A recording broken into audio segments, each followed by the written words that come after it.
오늘은 이준석 개혁신당 의원 나오셨습니다. 큰 박수로 환영해 주십시오. 네, 준수한 토크. 자, 6월 순서입니다. 자, 폭풍 같고 정말 전쟁 같았던 대선을 자 치르시고 자 드디어 오늘 나오셨습니다. 예. 고생하셨습니다. 아이고 뭐 대선이라는 게 정말 신경 쓸 게 많고 하다 보니까 뭐 계엄 이후에 딱 6개월 좀 더 지났는데 2025의 전반기는 어떻게 지나간지 기억이 나지 않습니다. 네, 고생 많으셨습니다. 다시 한번 고생이 많으셨다는 말씀을 드립니다. 준수한 토크. 자, 대선 기간 동안 자 가장 아쉬웠던 부분 뭡니까? 뭐 선거 결과가 우선 아쉽죠. 그러니까 선거 결과에 있어서 대선에서의 1%씩은 다 하나씩 의미가 있는 것인데 네, 좀 더 높였어야 되는데라는 생각 많이 하고 네, 한 15까지 나왔어야 되는 거 아닌가 이렇게 생각합니다. 네. 저도 그게 아쉬워요. 예. 네, 아쉽습니다. 승리를 했어야 되는데 그게 제일 아쉽고. 그렇죠. 사실 이번 선거에서 저희가 내부 조사도 계속 돌리고 하지만 이게 정당의 내부 조사는 되게 진지하게 돌리거든요. 다른 여론조사 기관들은 사실 시기나 아니면은 방식 등을 좀 조정해가지고 어느 정도 변동성이 있게 결과를 내기도 하는데 정당 내부의 조사는 자기의 전략을 짜야 되니까 되게 진지하게 하는데 진지하게. 그 진지한 조사에서 한 번도 보수 진영이 이기는 방법이 나온 적은 없었어요. 예. 근데 그 안에서 그러면 몇 가지 방법을 찾아내기 위해 가지고 뭐 이제 고민들을 했던 것인데 한편으로는 예전에 박근혜 대통령 탄핵 대선 때도 그렇고 또 이번에 윤석열 대통령 탄핵 대선도 그렇고 그 당시 자유한국당 지금은 국민의힘이 결국에는 버티기 전략을 하려고 했던 거거든요. 버티기 전략. 네, 그래가지고 그 덩어리짐을 그냥 유지하려고 하는 그 작전으로 나갔는데 그래서 뭔가 새로움으로 승부하려고 했던 개혁신당과는 굉장히 거기가 오히려 강하게 충돌하는 거죠. 자, 뭐 아쉬운 장면은 그렇다고 생각을 말씀하셨으니까 가장 좀 보람 있었다. 보람차다. 어쨌든 개혁신당이 창당한 지 1년 남짓 됐는데 총선으로 시작해서 이제 대선까지 치러냈으니 선거를 치러갈수록 이제 역량이 축적되는 것이고 그럴 수 있는 정당이라는 걸 증명한 거거든요. 원래 이 작은 정당들 만들어지면은 대부분 그냥 뭐 때 되면 합당하겠지 이런 식으로 비아냥 듣는 경우 많고 이렇게 하는데 그렇죠. 저희는 되게 두 번 다 의지를 가지고 선거를 치러냈기 때문에 또 다가오는 선거에서 이제 그런 호사가들이 하는 얘기가 더 설득력이 떨어지겠죠. 그러니까 애초부터 상수로 놓고 이제 선거를 치를 수 있게 되는 것이죠. 자, 돌아가면 이렇게 하고 싶다. 혹시 뭐 단일화 압박 과정에서 흔들린 적은 혹시 있었습니까? 단일화 저는 전혀 없었고요. 전혀 없었고. 예, 왜냐하면 내부 조사 지표나 이런 걸 봤을 때는 둘이 합쳐도 산술주가 합쳐도 이기지 못한다 지표가 계속 나왔었고 그러려면은 단순히 그렇게 합치는 것이 아니라 파격을 통해 가지고 승부 보는 방법밖에 없다 이기려면은 그걸 계속 견지해 왔었는데 뭐 계속 국민의힘에서는 거짓말했던 거죠 솔직히. 맞아요. 예, 합치면 이긴다고. 그래서 전화를 예. 전화를 진짜 수신 예. 거부 예, 그런 거 많이 했었. 합치면 이긴다고 거짓말하면서 이제 맞아. 그 사표 방지론 같은 거 한 건데 그렇게 해서 뭐가 될까 싶습니다 이제. 그리고 제 전화는 잘 받더라고요. 아니 당연하죠. 고마웠어요. 예. 그래서 굉장히 고마웠습니다. 예. 제 전화는 계속 잘 받아줘서 고마웠고요. 예. 그런데 보니까 당시 권성동 원내대표하고 신성범 의원 그때 단일화 추진 단장이었나요? 네. 그분들 전화는 좀 텔레그램은 받았었잖아요. 신성범 의원님은 뭐 저랑 과방위에서도 친하고 저 많이 챙겨주시기도 하고 그렇기 때문에 제가 또 그 인간적인 예의는 해야지 않겠나 싶었습니다. 예, 그래서 전화도 좀 받고 좀 했었죠. 예, 그렇습니다. 근데 굉장히 난감해하던데 맞죠? 그러니까요. 근데 신성범 의원님도 데이터를 알고 있었기 때문에 뭐 서로 데이터 아는 상황에서는 거짓말 못하죠. 중간에서 제가 굉장히 난감했던 거 알죠? 그거 아시죠? 예. 중간에서 제가 굉장히 난감했었습니다. 다 저한테 전화가 와서. 아유, 세상에. 예, 다 중간에 저한테 전화가 와서. 그러니까요. 예, 뭐 제가 설득을 어떻게 합니까 이준석 후보를? 그렇지 않습니까? 그렇죠. 제가 어떻게 설득을 해요? 대선이라는 대선 거는 후보를 제가 어떻게 설득을 합니까? 대선이라는 건 그걸 제가 다- 설득을 하면 제가 정당 대표죠. 참 답답한 양반들입니다. 제 성격을 잘 아는 분들은 설득도 잘 안 합니다. 맞습니다, 예, 그러니까요. 맞습니다. 자, 이제 본격적으로 좀 얘기를 들어가 보도록 하겠습니다. 자, 대선 이후의 근황은 이제 점점 조금씩 제가 한번 여쭤보도록 하고, 자 이제 기혁신당 이제 대표가 지금 없죠? 지금 천하람 대행하고 있습니다. 예. 그분 어디 가셨어요? 오늘 출장 갔습니다. 이제. 예. 아니 그 전 대표. 아 그분이요? 민주당 갔죠. 민주당 갔죠. 무슨 뭐 인수위 비슷한 거 거기 국정기획위 거기 국정기획위 뭐 같은데. 위원하고 있죠. 예. 근데 예. 뭐 글쎄요. 뭐 좀 중요한 자리 갈수록 빛이 난다기보다 중요한 자리 갈수록 이제 좀 고생하시는 분들이 있는데요. 네. 예. 기대합니다. 정책위장도 거 갔죠. 정책위장? 그분은 전 정책위장. 그분은 모릅니다. 저는. 그 뭐 하시는지 모르죠, 그분. 그분 모릅니다. 그분하고 뭐 조대원 전 최고위원 이런 사람들 뭐 하는지 모릅니다. 모르죠. 예. 그러니까 일단 가시는 것만 알고 그 다음에 네. 지금 뭐 하시는지 모르고 모릅니다. 우리가 알 수가 없죠. 자, 요즘에 전 제일 궁금한 게 그거예요. 지난 대선 토론 때 우리 네. 이준석 의원이 이재명 당시 후보 지금 대통령이 되셨죠. 네. 전남의 AI 데이터 센터 유치와 관련해 가지고 그때 굉장히 세게 붙었었어요. 네. 근데 이게 지금 공약이었으니까 네. 굉장히 지금 되고 있죠. 근데 그 당시에 굉장히 조목조목 그 공약에 대한 허점에 대해서 네. 얘기를 했었어요. 정작 어제 그래가지고 최태원 회장이랑 또 이재명 대통령이랑 가서 울산에다가 데이터 센터 만든다고 또 그 행사하고 왔죠. 근데 울산에 하고 네. 해남에 하고 이게 말이 돼요? 그러니까 울산이나 사실 남동 임해 지역이 그러니까 영남 동해안가 남해안가가 사실 전력 사정이라는 거 봤을 때 최적지라는 게 입증되는 거죠. 그러니까 지금 해남에 가면은 풍력으로 이걸 하겠다는 건데 풍력으로 데이터 센터를 돌릴 수 있을 만한 그런 고품질의 전기가 나오기 어렵기 때문에 어렵죠. 그래서 이제 ESS라든지 아니면은 백업 전력망 이런 것들을 확충해야 되는데 자 그러면 전라남도에서 백업 전력망은 어디서 나오냐면 영광 원전에서 나오거든요. 그렇죠. 그럼 영광에서 거기까지 해남까지 송전선을 짓고 이렇게 해야 되는 거거든요. 그렇기 때문에 사실상 그럴 바 영광이 짓지 왜 여기다 하냐. 맞아요. 또 이렇게 달 수밖에 없기 때문에 그냥 이재명 대통령이 여기저기 좀 사업가들한테 휘둘리는 상황이 오지 않을까 걱정을 합니다. 그런데 울산에다가 AI 이 예. 데이터 센터를 예. 짓기로 했는데 이 전남에 짓는 것도 이것도 포기하지 않았어요. 그러니까 이게 데이터 센터라는 게 대한민국이 전기요금이 상대적으로 쌀 때는 경쟁력이 있는 거거든요. 있는 거지만 그리고 그 일본과 중국이 양쪽으로 가깝기 때문에 중국은 맞아요. 정부 리스크가 있고 일본은 지진 리스크가 있기 때문에 맞아요. 우리가 많이 유치하면 된다. 이게 제가 대선 때 계속 얘기했던 건데 문제는 이재명 대통령이 이 데이터 센터라는 게 작동하려면은 회선도 위치가 중요하고 그렇죠. 전기 품질도 중요하고 무엇보다도 그 주변에 그 관리 인력들이 좀 있어야 되거든요. 있어야 되죠. 근데 해남은 이 세 가지 조건에서 다 약간 좀 안 좋은 곳인데 좋죠. 정치적인 상황이 아닐까. 거기 가면 솔라시도 그 예, 솔라시도. 복합단지라고 예. 이게 돼 있는데 거기에 이제 사실 사업하는 분들과 좀 이런 아이디어가 공유되는 그렇죠. 게 아닐까 그런 예, 생각을 좀 예. 합니다. 저는. 예. 뭐 그거를 그렇게 뭐 단정적으로 말씀드릴 수는 없지만 예. 혹시 그럴 수도 있다 예, 이런 예, 거죠. 저는 그런 의심을 그리고 합니다. 결과적으로 AI 센터 데이터 센터를 만든다고 하면 울산 또 해남 이것도 관 케이블 깔아야 되고 다 해야 돼요. 전선도 깔아야 되고 다 해야 돼요. 전력망과 그리고 통신망이 다 필요해요. 근데 결국은 이거 예산하려고 하면 결국은 한전에서 해야 돼요. 그렇죠. 그러면 결과적으로 어떻게 됩니까? 전기요금 올려야 됩니다. 그렇죠. 그리고 이게 데이터 센터는 데이터 경로상에 위치하는 게 굉장히 중요한 게요. 우리가 보통 데이터가 이 광 케이블이나 이런 거는 빛의 속도로 날아간다 생각하잖아요. 근데 빛의 속도보다 좀 느리긴 합니다. 그게 이게 그 광 케이블이나 아니면 전선을 타고 가면은 중간에 중계기도 많고 또 우리 매질이 있다 보니까 이게 느려지는데 그래서 우리 영화 같은 데 가끔 보면은 금융이나 이런 쪽에 보면은 내가 가서 데이터를 가져오는데 걸리는 속도 이 지연 속도라고 하는데 이게 얼마냐 따라 가지고 가치가 몇 배나 차이 나기도 합니다. 그렇죠. 그러면은 그 일본에서 오는 데이터는 다 어디 거쳐가냐면 부산 아니면 통영입니다. 그렇죠. 예. 근데 이걸 또 해남까지 가져가 가지고 또 다시 하는 것 자체가 다만 몇십 미리세컨드라고 하더라도 그게 입지 조건에 불리한 요건이 되는 거거든요. 그러니까 저는 약간 좀 이해가 가지 않는 부분이 있습니다.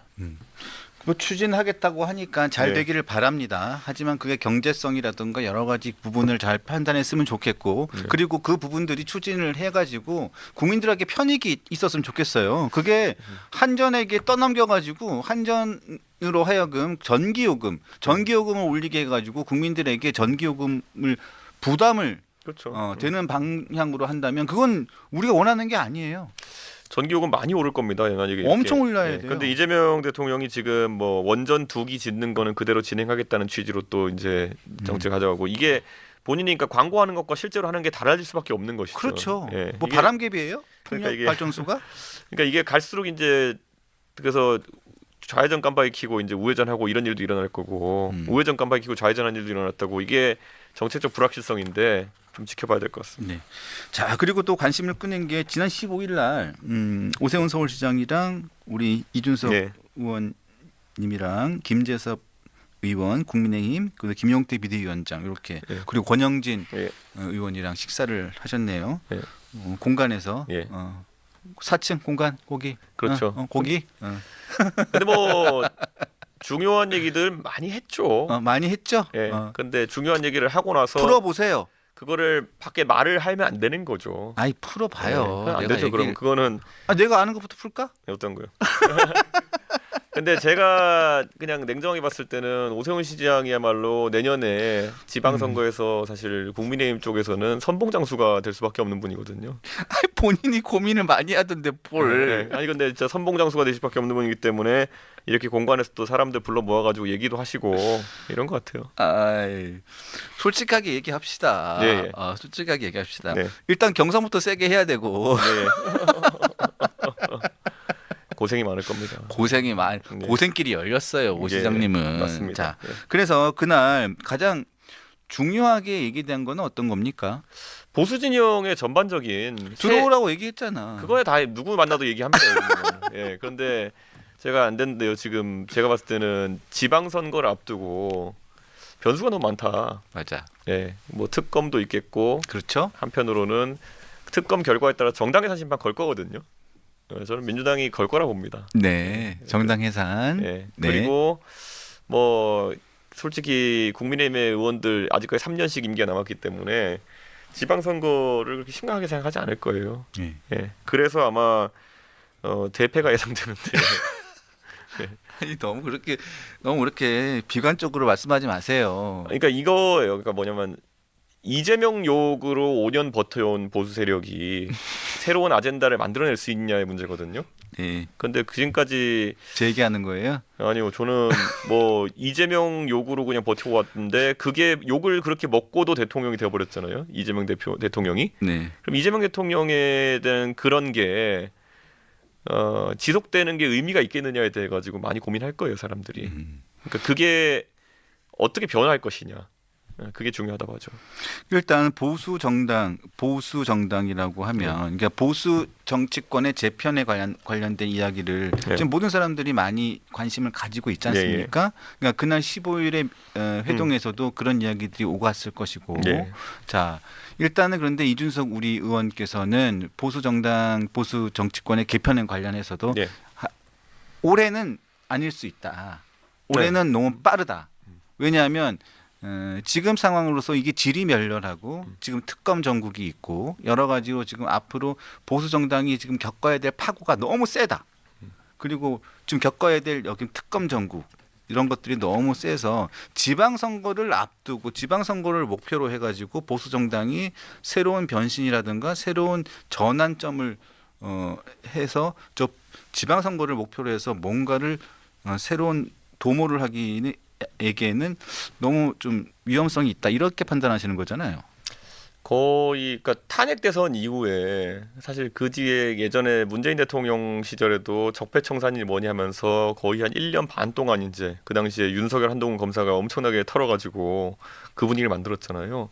이번에도 그 범주 안에 들어간 상황을 지방선거 치러질 가능성이 높거든요. 거기다 이번에는 박근혜 대통령의 그냥 개인 비리처럼 되어버린 그런 적폐청산이 아니라 이거는 계엄 국면이었기 때문에 정당까지 엮여 들어가는 거가 될 거거든요. 그래서 쉽지 않을 거다. 그런데 제가 예전에 개혁신당 만들어서 창당하기 전에 제가 그런 얘기 한 적 있어요.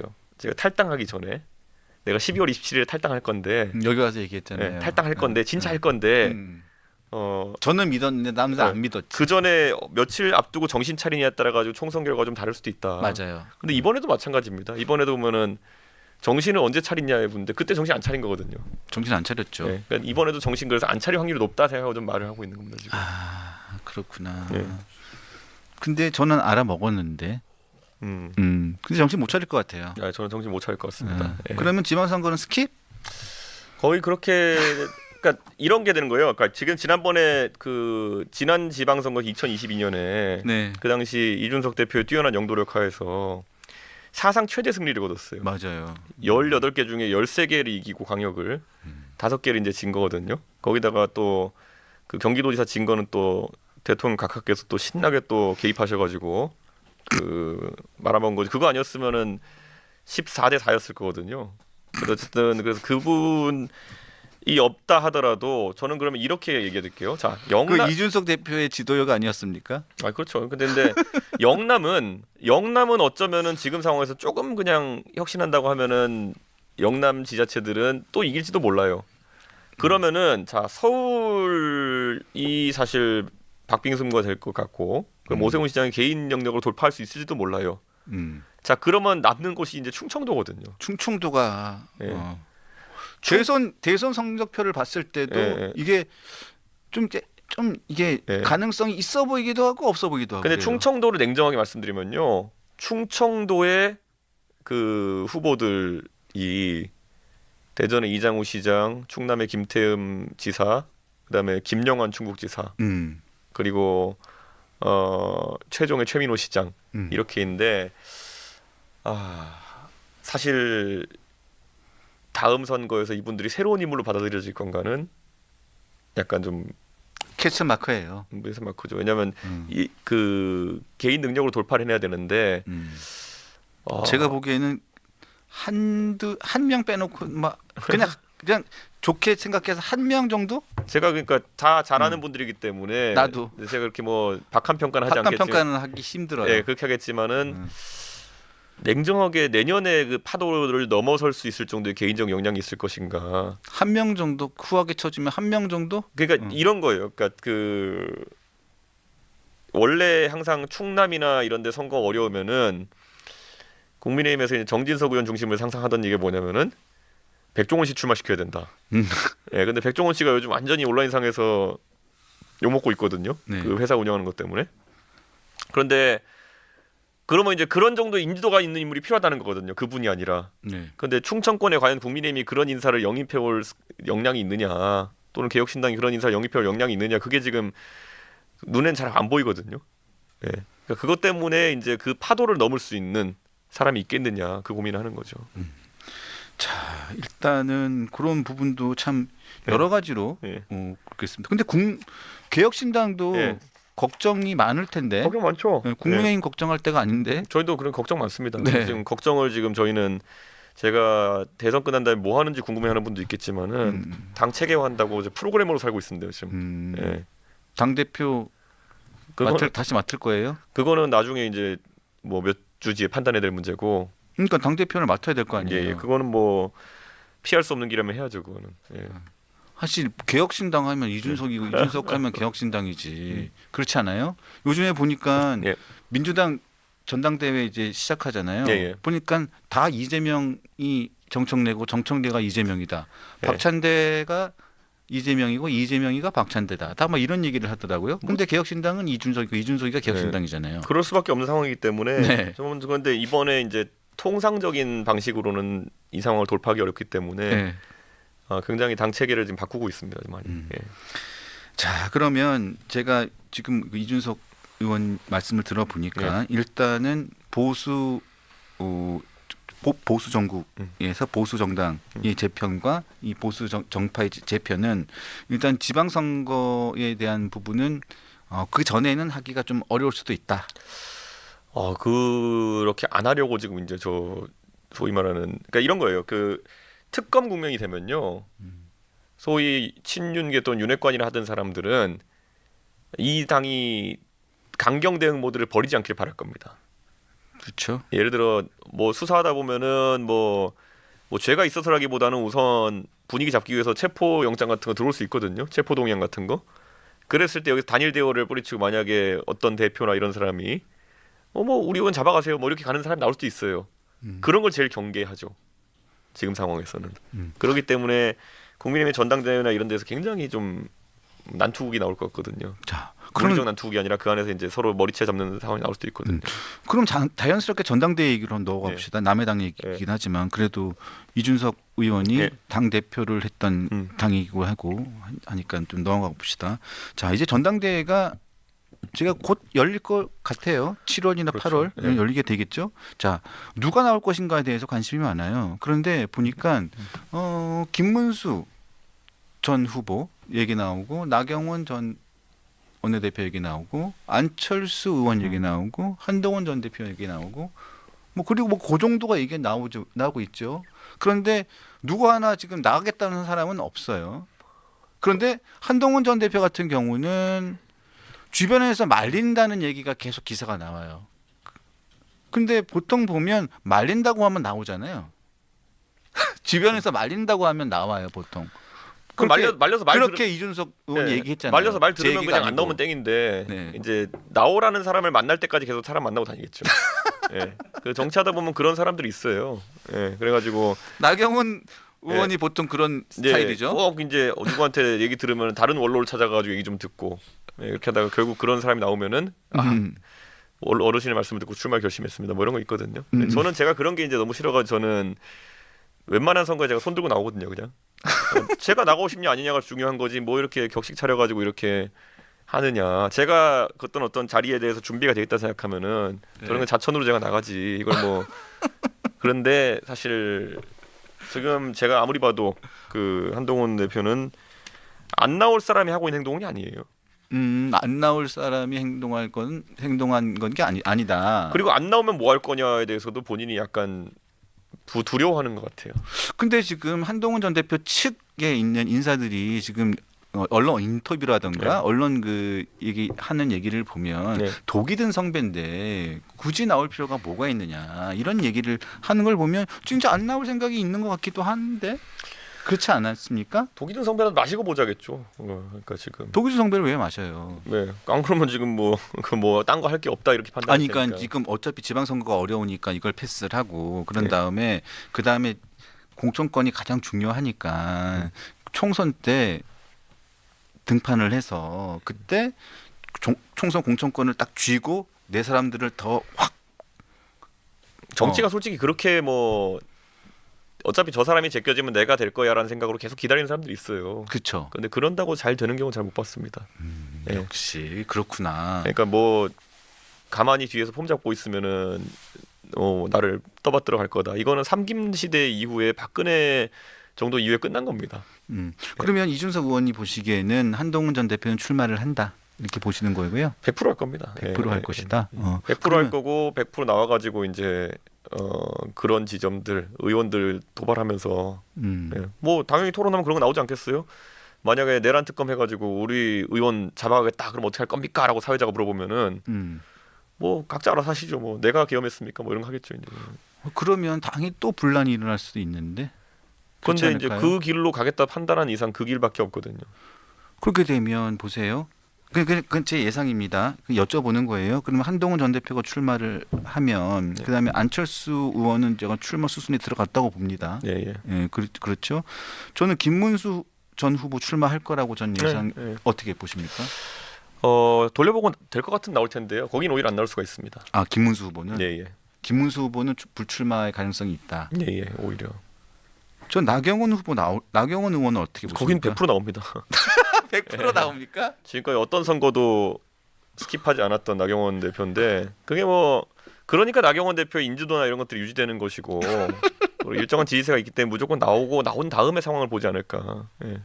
자, 그럼 정리해 보면 예. 자, 이준석 의원님의 입으로 말씀해 주세요. 왜냐하면 인용이 될 거기 때문에 이준석 의원 입으로 말씀해 주세요. 자, 누구 출마 예상하십니까? 나경원, 안철수, 한동훈 이렇게 나올 것 같습니다. 자, 이 세 분이 나올 것이다. 예. 또 다른 분은 오히려 김문수 장관이 애매하게 볼 겁니다. 이거. 애매하게. 예. 원희룡 전 장관은 어떻게 보십니까? 원 장관님 못 본 지가 너무 오래됐는데요. 그리고는 다른 사람은 특별하게 나올 사람이 없어 보이죠. 그러니까 원 장관이 나오시려 그러면은 소위 말하는 친윤이라는 정체가 이제 살아 있어야 되는데 친윤이 정체가 없죠 지금. 예, 정치 세력이 살아 있지 않기 때문에 어디에 떠밀려 나올 것이냐가 약간 모호하고 오히려 원 장관은 지금 내년에 자신의 지역구인 계양을 보궐선거 무조건 열리잖아요. 이제 이재명 대통령이 됐으니까 그거에 이기기 위한 방법론을 고민하지 않을까 그런 생각입니다. 자, 이렇게 된다면 한동훈, 안철수, 나경원 이렇게 세 분이 나온다고 가정했을 때 누가 승리할 것 같습니까? 한동훈 100% 이깁니다. 이거는. 한동훈 전 대표가 100% 이긴다. 예, 저는 뭐 안철수 의원이 됐으면 좋겠다라는 그런 생각을 하지만은 제가 뭐 우리 당도 아니고 그냥 누가 됐으면 좋겠다 입장에서 안철수 의원이 되는 게 제일 저랑 관심사도 비슷하고 좋긴 하죠. 그런데 이 구도로는 한동훈 대표가 될 겁니다. 자, 또 하나 궁금한 게 있습니다. 자, 이제 보궐선거가 국회의원 보궐선거가 내년이죠. 네. 이제 1년에 한 번으로 네, 이게 그렇죠. 바뀌었기 때문에 내년 지방선거하고 같이 열리게 되죠. 그렇죠. 그렇게 되죠. 그러니까 지방선거와 같이 열리게 되는데 그렇게 되면 원외에 있는 한동훈 전 대표라든가 뭐 김문수 전 후보도 그렇고 이렇게 거물급 인사들의 원내 입성도 관심거리입니다. 그렇죠. 자, 그래서 일각에서는 한동훈 전 대표의 인천 계양 출마가 필요하다는 얘기들이 솔솔솔 나오는 부분도 있어요. 그리고 또 용인갑 얘기도 있고, 예. 뭐 아산 출마 얘기도 있고, 뭐 나오는 지역은 다 얘기가 나와요. 어떻게 보십니까? 한동훈 전 대표가 어느 지역을 선택할 것으로 보이고 어느 지역을 선택하는 게 본인의 정치 앞으로 행로에서 가장 뭐 명분이라던가 실리 어떻게 보세요? 선거 중에 제일 난이도 어려운 게 보궐이거든요. 예, 가가지고 체급과 그리고 이런 그러니까 지역에 미리 밭을 갈고 이렇게 하기가 어려우니까 체급과 함께 나의 메시지 고공전으로 이제 승부를 봐야 되는 곳인데 내년 4월경이면은 아마 이재명 정부가 지지율이 꺾이기 전일 텐데 가가지고 과연 거기 승부를 개인 능력 하나로 돌파하는 게 쉽겠느냐? 이게 지역의 보궐선거 총선 보궐선거 같으면 전 당이 동원돼가지고 당력 지원이거든요. 그렇죠. 예, 그거를 해낼 수 있겠느냐? 하면은 영웅 되죠. 거기 그 셋 다 어려운 지역구들이니까 하나로 돌파하면 이제 굉장한 정치적 동력을 얻는 거니까 욕심이 나겠지만 안 되면 이제 약간 좀 황교안 대표 같은 약간 예. 그 막 대표도 하고 막 기분 내고 막 총리도 하고 다 기분 내고 하는데 나중에 종로 가서 뚝 떨어지고 나가지고 이분은 수도권에서 안 먹히나 본데 이렇게 그냥 판명돼 버리는 그런 상황이 나올 수도 있거든요. 저는 그거를 약간 두려워하고 있을 거다. 근데 하지만 정치적으로 진짜 한 단계 더 도약하고 정말로 더 다음번에 차기 주자로 확실하게 굳히기 위해서는 진짜 한 번은 승부를 봐야 되지 않나요? 본인은 아마 자기가 무슨 서울시장급이라고 생각하고 있을 거기 때문에 그래서 또 안 나간다고 할지 모르는데 예, 서울시장 나가겠다고 할 수도 있어요. 서울시장. 예, 당연히 오세훈 시장이라는 아주 강한 카드가 존재하는 상황 속에서 그렇게 한다는 건 이제 설마 오세훈 시장이랑 뭐 시정 이해도나 경선을 붙는 건 아닐 테고 조금 좀 뭐랄까 급변 사태를 기대하는 것 같은데 그런 것 자체가 당내 분열의 씨앗이죠. 급변 사태다. 예. 만약 그런 생각이 있다면. 자, 그렇습니까? 자, 참 진짜 그것도 굉장히 궁금한 사안이어서 좀 여쭤봤습니다. 자꾸 근데 국민의힘 상을 여쭤봐서 죄송해요. 예. 자, 김민석 예. 총리 후보자 관련된 얘기를 좀 물어보겠습니다. 근데 국민의힘 의원들만 들어가 있고 예. 그리고 개혁신당 의원이 인사청문회에 여기 안 들어가 있어요. 오늘부터 이틀 동안 이 김민석 총리 후보자 관련된 게 지금 들어가면은 얼마나 세게 파고들지를 아는 난 거죠. 진짜 한번 이준석 의원이 들어갔으면 네. 정말 재밌었을 거라고 생각을 했는데 안타깝습니다. 그렇죠. 자, 아이고. 들어갔으면 뭘 제일 하고 싶었습니까? 뭘 진짜 질문을 했다. 뭐 질문을- 청문위원이 되면 자료 받아보니까 그때 판단하겠지만요. 네. 결국 사람 잡았을 것 같은데. 김민석이라는 정치인이 결국 그냥 주체적인 정치인이다가 주체적인 정치인이에요? 어느 순간은 김민석 브랜드로 정치하다가 지금은 이재명 대통령의 하수인같이 돼버린 게 사실이거든요. 저는 이게 어떤 계기였나. 어떤 계기였나? 네, 그거는 좀 궁금하죠. 왜냐하면 자존심에 있어가지고는 김민석 그 총리 후보자의 커리어 봤을 때 이재명 대통령에게 저렇게 굽히는 걸 넘어가지고 좀 맹추종적인 자세를 보일 그런 상황이 아니라 보거든요. 아, 네. 그러니까 좀 이상하다. 네. 네, 그런 생각입니다.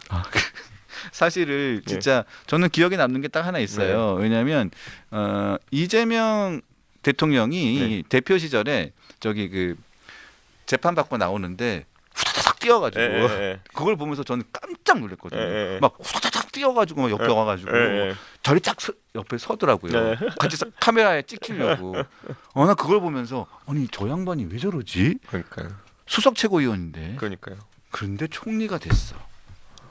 저분은 다 생각이 있었구나 라는 생각을 했습니다. 자, 오늘부터 열리는데 이분이 모두 발언을 했어요. 위기 극복을 위해 여야가 협조를 하고 혁신과 실용, 현장 소통 총리가 되겠다라고 얘기를 했습니다. 근데 본인이 지금 정리해야 될 게 한두 개가 아닌데 혁신과 실용, 현장 소통 총리가 될 수 있을까요? 이미 본인 됐다고 생각하는 것 같은데요. 그렇군요. 네. 그리고 본인이 뭐 많이 보고를 받고 있더라고요. 그리고 저는 이분이 지금부터 본인의 정치적 위상이 어디까지 높아질지에 대해 가지고 무한한 기대를 가지고 있는 것 같아요. 서울시장 나오고 싶어 하잖아요. 총리 다음에 서울시장 그 다음에 이제 대통령까지 가기 위해서 대통령요? 저는 그런 빌드업을 하려고 한다 이렇게 보는데 그러다 보니까 이제 자료 제출도 안 하고 여기서 뭔가 나오면 안 된다. 대통령이요? 네, 저는 그런 꿈 꾸고 있다 봅니다. 저는. 그래요? 네. 그래서 저는 대화를 나눠 보셨어요? 저 옛날에 그 김민석 그 후보자랑 네. KBS 라디오에서 1년 넘게 방송 같이 했습니다. 그래요? 네. 근데 그때 나오는 이런 멘트나 이런 걸 봤을 때 굉장히 본인의 정치 지향점을 높은 데 두고 있구나. 그래요? 그런 생각이 좀 들었죠. 네. 그렇군요. 꿈이 크시군요. 네. 그런데 이렇게 그래서 어릴 때 이제 한 방에 그걸 해결하기 위해서 사실 지금 총리 되려고 한 게 아니라 정몽준 대통령 해서 총리 하려고 하셨던 거 아닙니까? 그래서 네. 당적을 그때 배팅 세게 하신 거 아닙니까? 배팅을 세게 했구나. 그래서 20년 동안 저는 그게 전무후무한 배팅이라 생각하는데 그러니까 국가 총리가 돼서 그런 배팅 하시면 큰일 나는데. 그렇군요. 예. 그래요. 자. 뭐 더 이상 물어볼 게 없네요. 대통령의 꿈이신 분한테 물어볼 거 없고. 네. 자, 그리고 이재명 대통령이 김용태 비대위원장한테 지난주 일요일 날 오찬했잖아요. 오찬하는데 여기서 뭐 이런 저런 얘기를 김용태 위원장이 했는데 본인은 털면 안 나올 것 같냐? 이런 얘기를 했다고 조선일보, 중앙일보, 동아일보 일보 쭉 나왔어요. 김용태 위원장 저도 잘 아는데요. 네. 뭐 웬만한 김용태 위원장에 관련된 사안들 제가 아는 상황에서 뭐 털었을 때 전과가 나오고 그러진 않을 것 같습니다. 네. 전과가 나오지도 않을 것이고 김용태 위원장이 뭐 말을 막 하는 사람도 아니기 때문에 욕설이 나올 것이도 않고요. 그리고 김용태 위원장이 뭐 재산을 그렇게 축적한 것 같지도 않기 때문에 재산 없어요. 네. 그렇기 때문에 뭐가 나올지는 잘 모르겠습니다. 네. 김용태 위원장이 뭐 그렇다고 뭐 행동을 절제하지 못하는 사람도 아니고 어디 가서 전 그래서 뭐 눈엔 뭐만 보인다고. 근데 이 대통령이 어떻게 여당 대표인데 그래도 어떻게 이런 말을 합니까? 그러니까 저는 보이는 만큼 보이는 건데, 그러니까 기준점을 이제 본인으로 삼고 물어보시니까. 그러니까 이재명 대통령의 특징이 뭐냐면 본인이 중도인 줄 알고 보수인 줄 아시잖아요. 그러니까 기준점 본인이 세운 다음에 그렇게 하시잖아요. 근데 밖에서 보면 엄청난 극좌인데. 그러니까 그런 것처럼 기준점을 좀 좌는 좌 맞아요? 저는 이제 슬슬 드러나지 않을까요? 아니 근데 토론회 끝나고 난 다음에 토론회에서 많이 비판을 하셨잖아요. 근데 이재명 당시 후보께서 우리 이준석 당시 후보에게 그 뒤에서 반응이 어땠어요? 그냥 악수하고 헤어졌죠. 진짜로요? 아니 뭐 눈빛이라든가 이렇게. 눈빛은 항상 비슷했던 것 같고 눈빛으로 욕을 하거나 뭐 눈빛으로 약간 좀 눈빛으로 약간 좀 이렇게 째려본다거나 뭐 이런 거 없었어요? 어차피 뭉개려고 작정하고 토론장에 들어갔기 때문에 그러니까 뭐 뭘 질문해도 그냥 그냥 뭉개고 훈계했잖아요. 그러니까 그런 걸 했기 때문에 그거 왜 극단적이야? 뭐 이렇게 극단적이십니까? 뭐 이렇게 뭐 그러니까 저는 굉장히 좀 애초에 그냥 뭉개고 그냥 흘려보내려고 온 자리였기 때문에 본인도 그렇게 없는 사람 취급했어요? 네, 본인도 그렇다기보단 그냥 뭐 인사하고 헤어지지 뭐 이런 느낌이었던 것 같아요. 3번이나? 네, 거의 그렇습니다. 그럴 분이 아닌 것 같은데. 그러니까요. 그래서 뭐 이준석한테 뒤끝 있는 사람들 중에 되게 황당한 게 이제 윤석열 대통령이었고요. 이겼는데 왜 난리지 막 이런 거고. 저 이기고 난리치는 사람이 또 있을지는 봐야겠습니다. 네. 아니 근데 난 너무 궁금했어요. 왜냐면 이재명 당시 후보 이재명 대통령이 당시 후보 시절에 계속 이준석 후보가 손꽃으로 계속 찔렀잖아요. 여러 가지 질문을 했는데 끝나고 난 다음에 어떤 반응이었나. 악수를 하지만 눈으로 이렇게 저도 그렇게 신경 안 써가지고 그분한테 그게 뭐 했는지 잘 모르겠는데 나중에 선거 끝나고 나서 취임식 날 취임식 날 전화는 네. 왔더라고 한 번. 전화 왔어요? 네, 전화 왔더라고요. 뭐라고 합니까? 그냥 뭐 축하합니다 제가 말씀드리고 그다음에 좋은 게 좋은 거지 식의 대화가 그냥 있었는데 예 근데 뭐 내용이 잘 기억은 안 나네요. 그냥 통상적인 인사치레라서 다들. 아니 그걸 기억을 좀 하세요. 대통령 전화 왔는데. 그러니까요. 그냥 수고하셨다 뭐 그냥 뭐 이런 정도. 아니 그래도 대통령 전화인데 그 아무리 그래도 그렇게. 저도 옛날에 이제 윤석열 대통령 당선시키고도 그 전화 받아봤는데 별로 내용 기억 안 나더라고요. 그냥. 에이 네, 그래도 그래서- 대통령인데. 예. 아니 너무 그러시는 거 아니에요? 윤석열 대통령은 제가 지금 와서 말씀드리면 취임식 날도 웃겼던 게 네. 취임식 날 혹시 나중에 자료 영상 한번 보시면 되게 웃긴 게 네. 자기 앞에서 이제 그 취임사 연설하는데 네. 뒤에 이준석이 잡히는 게 싫다고 뒤에 박지원이 나오게 카메라 앵글 잡았어요. 맞아 기억나요 그거.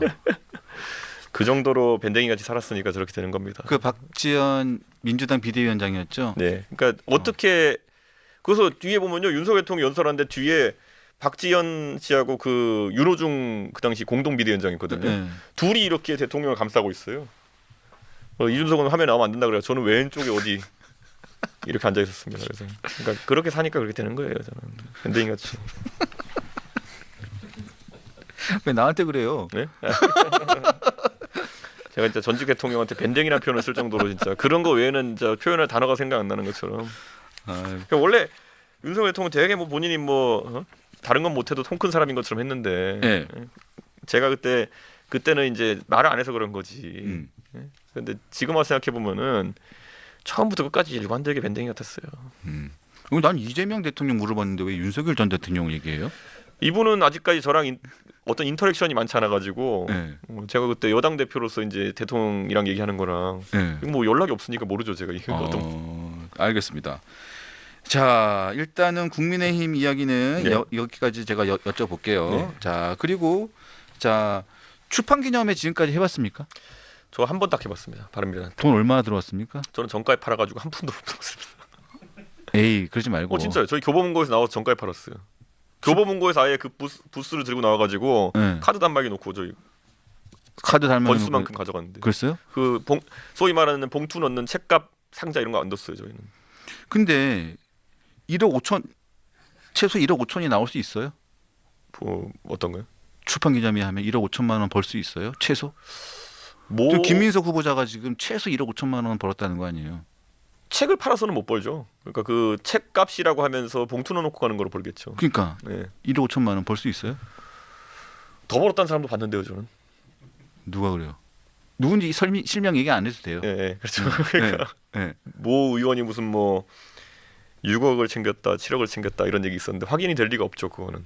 본인만 안다니까. 그러니까. 본인만 안다니까. 그래서 그거를 돈을 셌던 사람이 나는 왜 용돈 안 주냐 그래가지고 화나가지고 여기 떠들고 다녔다 뭐 이런 얘기. 아 그래가지고 결국은 예. 갔죠 그 사람. 뭐 여러 버전이 있습니다. 여러 근데 갔잖아요. 예. 예. 근데 뭐 갔지. 그 사람 갔어. 예. 알겠습니다. 자 그리고 이제 민주당이 전당대회를 합니다. 전당대회를 하는데 이제 정청래, 네. 박찬대 두 사람으로 이렇게 좀 되는 것 같아요. 자 어떻게 전망하십니까? 뭐 제 생각에는 지금 나온 대표라고 하는 사람은 이제 총선 공천권이랑 관계 없는 거거든요. 이제 지방선거 타겟으로 이제 좀 뭔가 공천권을 갖고 있기 때문에 이분들 입장에서는 탐이 나는 자리이긴 할 건데 한편으로는 민주당은 이제 당원 경선 시스템이 좀 그래도 돼 있어가지고 지방선거에서 광역단체장 등 빼놓고는 이제 사실상 공천권에 영향 주기가 쉽지 않거든요. 그래서 그런 것 때문에 아주 치열하게 붙지는 않을 것 같다. 네. 그냥 이거 지금 이 상황에서 괜히 뭐 누구 서로 핥혀가지고 문제될 것 같지는 않다. 그래서 조용하게 치러질 것 같습니다. 생각보다. 자 근데 저는 진짜 궁금한 게 하나 있긴 있어요. 저기 이 정당 해산 심판 어떻게 예상을 하십니까?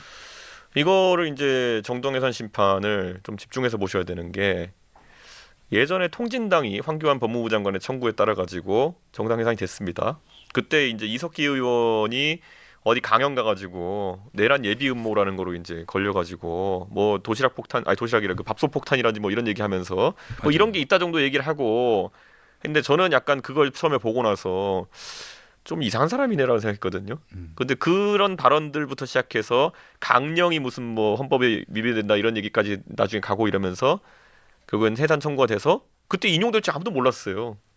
근데 뿅 인용되고 나니까 지역구 의원도 다 날아갑니다. 다 날아갔죠. 예, 그래가지고 그때 정의당으로 미리 탈출한 사람들 빼놓고는 다 날아가죠. 그래가지고 그때 이제 정당 해산의 첫 번째 사례가 이제 기록이 된 건데 그때 기준으로 치면 아까 말했던 것처럼 어디 강연회 가가지고 이석기 의원이 뭐 밥솥 폭탄 같은 얘기한 건 약간 이거는 비현실적인 얘기를 바탕으로 이제 한 거거든요. 근데 그에 비해서 윤석열 대통령의 계엄이라는 건 좀 실제 일어난 일이기 때문에 여기에 만약에 정당 차원에서의 관여가 있었다고 한다면은 논리적으로는 해산이 가능한 게 된 거죠. 그때보다 심각하다 볼 수 있으니까. 그런데 문제는 과연 그때 통진당 뭐 해봤자 6석 이렇게 되는 정당이 날아가는 것과 107석인데 107석이 날아가고 실질적인 기능하는 가장 큰 야당 덩어리가 날아가는 것이 정치적으로 의미가 다르기 때문에 이제 간을 뭐 볼 수밖에 없겠죠. 그런 걸 하면서. 근데 한편으로는 지금 한덕수 권한대행이 헌법재판관 2명 임명하려다 실패했잖아요. 그리고 지금 이제 이재명 대통령이 헌법재판관 2명을 임명하는 상황이 될 텐데 이게 만약에 6명이 그러면은 좀 어느 한쪽 성향이 되면은 할 수 있거든요. 그래가지고 이번에 이재명 대통령이 취임하자마자 이승엽 변호사를 넣으려고 했던 것이 혹시 그런 의도 아니야? 못할 건 없죠. 라는 생각을 하는 사람인 거죠. 네. 이게 그리고 제가 다른 언론 나가서 비유할 때 정당 해산 저는 국민의힘이 정당 해산될 확률은 5% 미만이라 봐요. 아까 말했던 이유로 네. 107석짜리 정당 어떻게 날립니까? 그렇죠. 네. 근데 이게 그 통진당도 그때 마찬가지였던 거예요. 이게 설마 이게 되겠어? 근데 그 5% 확률로 죽는 버스 이런 거라니까요. 그거 타고 네. 있다 다 이제 정치적으로 죽은 거죠. 그때 5% 확률로. 지금 국민의힘도 만약에 이게 진행되면요. 저는 95% 확률로 안 될 거라 보는데 5% 확률로 되면 이제 난리 나는 겁니다. 지방선거 앞두고. 왜냐면 지금 한 이 절차가 어떻게 되면 특검 수사를 해가지고 내란 특검 이런 거 하면서 결국엔 뭐가 좀 나오면 그때부터 이제 정당 해산 얘기가 나올 거거든요. 그렇죠. 그렇죠. 그러면 그거를 걸면 이것도 6개월 심사입니다. 그러면 예를 들어 한 9월쯤 뭔가 걸고 들어가면은 내년 3월까지 진행될 수 있는 거거든요. 그러면은 3월 달에 갑자기 뿅 해가지고 5% 확률로 버스가 터졌어요.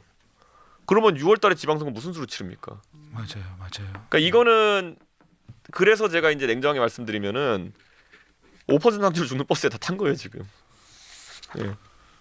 저는 한 번도 이 확률이 높다고 생각한 적 없거든요. 근데 5% 확률로 터집니다 이렇게. 마지막으로 질문 하나만 더 예. 드리겠습니다. 홍준표 전 시장이 하와이에서 입국을 했죠. 연락해 보셨습니까? 연락드렸습니다. 예. 뭐라고 하시던가요? 뭐 이런저런 말씀드렸죠. 제가 뭐 원래 전화 내용을 다 얘기하진 않지만은 그런데 해주세요. 아니 그러면 누가 저랑 전화하려고 하겠습니까? 그건 안 되죠. 할 수 있는 것만 해주세요. 나라 걱정 많으십니다. 아니 해줄 수 있는 것만 해주세요. 나라 걱정 많으시고 정당 해산 심판의 가능성은 높게 보시는 것 같아요. 저보다는. 정당 해산 가능성을 높게 보신다. 예, 저는 5%로 보지만은 홍준표 시장이 뭐 퍼센트 말하진 않지만은 저한테도 굉장히 높게 봐요. 예. 없어질 정당에 예, 미련을 갖지 말라. 그러니까요. 저한테 막 하시면서. 그래서 저는 뭐 결국에는 홍준표 시장이 세판짜기를 좀 주도하고 싶은 의도가 있으신 거 아니냐 그런 생각이 듭니다. 그런데 저는 이제 지방선거라는 건 동력이 좀 약하지 않느냐 이런 얘기를 좀 하는 거고요. 예, 결국에는 총선을 앞두고 다들 그 동력이 생기지 않으려나 그런 생각. 근데 개혁신당과 함께 하실 생각이 있으신 거예요? 아니면 구체적으로 뭐 입당이라든가 뭐 이런 생각은 같이 의견을 나누셨습니까? 그 홍준표 시장이 그 독고 홍준표 아닙니까? 네. 예, 본인이 닭의 머리가 되는 길을 선택하시언정 이 다른 주체들이 창당한 개혁신당에서 뭔가 이렇게 해보려는 생각 잘 안 하실 거다. 예. 독자 창당이라든가 뭐 이런 생각을. 근데 창당을 하려면 제가 그래서 언론에도 얘기했듯이 홍준표 시장이 개인적인 인기나 이런 거는 창당하신 역량이 있는데 지선의 동력이 좀 약하지 않을까. 예, 전 지방선거라는 파는 동력이 약하지 않을까. 그건 계속 얘기하는 거죠. 그 아니 직접 출마하시는 거 아니에요 또? 그럼 어디겠어요? 이제 대구시장 나시장 할 건 아니고 네. 서울 그 서울시장은 또 싸우자는 걸 테고 그러면. 네. 예. 그래서 뭐, 경북지사, 경남지사 어이구야. 그냥 해볼 예, 소리입니다. 예, 예. 네. 하지만 또 생물이니까 정치는. 그렇죠. 네. 저는 뭐 홍 시장님은 언제나 저랑 뭐 같이 많은 대화를 하시니까요. 또 여지를 열어놓네요. 네. 네, 알겠습니다. 자, 준수한 토크, 자 이준석 의원님과 함께했습니다. 자, 다음 달에 뵐게요. 네. 네, 감사합니다. 예. 네, 그리고 이건 제 편지예요. 아, 예, 네, 감사합니다. 갖고 가세요. 예. 네.